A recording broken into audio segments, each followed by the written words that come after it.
आप देख रहे हैं फतेहपुर हलचल न्यूज चैनल। मैं हूं रमेश मोहन शुक्ला।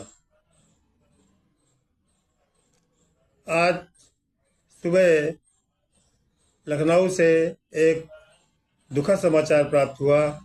अयोध्या राम मंदिर के मुख्य पुजारी स्वामी सत्येंद्र नाथ जी का संजय गांधी पीजीआई लखनऊ में प्रातः देहांत हो गया। वो 85 वर्ष के थे और विगत 3 फरवरी को उनको ब्रेन हैमरेज के चलते हुए क्रिटिकल पोजीशन में न्यूरोलॉजी विभाग में भर्ती कराया गया। यद्यपि डॉक्टरों ने 2 दिन पहले ही ये बुलेटिन जारी कर कहा था कि उनकी हालत में सुधार हो रहा है, लेकिन रात से तबीयत अचानक बिगड़ी और स्वामी सत्येंद्र नाथ जी का आज प्रातः देहांत हो गया।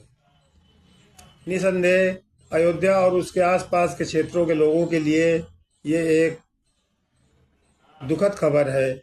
स्वामी सत्येंद्र नाथ जी लंबे समय से राम मंदिर में मुख्य पुजारी की भूमिका का निर्वाह कर रहे। इतने सरल स्वभाव के संत थे कि आसपास के क्षेत्र के लाखों लोग उनसे मिलने के लिए आते रहते थे और वो यथासंभव सबकी सहायता भी करते रहते थे। स्वामी सत्येंद्र नाथ जी के निधन से करोड़ों राम भक्तों को आघात लगा है और वो सब उनके गोलोकवासी होने की दुआएं कर रहे हैं, कामना कर रहे हैं और उन्हें याद कर रहे हैं। साथियों, फतेहपुर के विकास के बारे में तमाम तरह की बातें होती रहती हैं। जो भी सांसद चुनाव लड़ने आता है वो फतेहपुर के विकास की बात कहता है, फतेहपुर शहर में सिविल लाइन की बात करता है, सारे अच्छे रोडों की बात करता है, लेकिन चुनाव जीतने के बाद वो अपनी कही हुई सारी बातें भूल जाता है। मैंने एक वीडियो में अपने कहा था कि 1962 के चुनाव में नेहरू कैबिनेट के सूचना प्रसारण मंत्री बीवी केसकर का जनपद फतेहपुर से चुनाव हारना फतेहपुर जनपद के लिए अभिशाप बन गया। तत्कालीन प्रधानमंत्री जवाहरलाल नेहरू ने बीवी केसकर के चुनाव हारते ही फतेहपुर को विकास की दृष्टि से ओझल कर दिया और ये सिर्फ उनके खासम खास बीवी केसकर के चुनाव हराने का नतीजा था। फतेहपुर के निवासी अपने आप में अद्भुत हैं, क्योंकि उसी चुनाव में उनको ये याद आई थी कि फतेहपुर का सांसद फतेहपुर का होना चाहिए और बीवी केसकर जैसे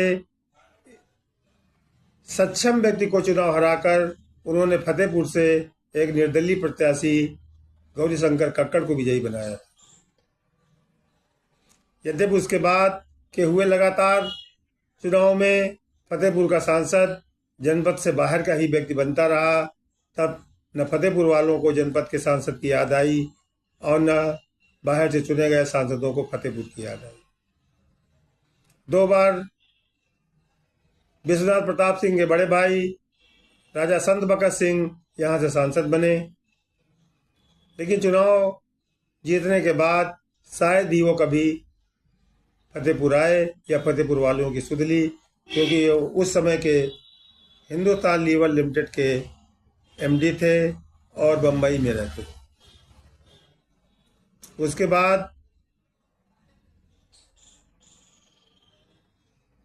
जैसा बताया 77 का चुनाव आया और 77 में जनता पार्टी के प्रत्याशी के रूप में पहली बार एक कर्मठ सांसद का चयन यहाँ की जनता ने किया, जिनका नाम था स्वर्गीय श्री बशीर अहमद। बशीर अहमद जी उस समय के इलाहाबाद उच्च न्यायालय में वरिष्ठ वकील थे और खासे लोकप्रिय थे।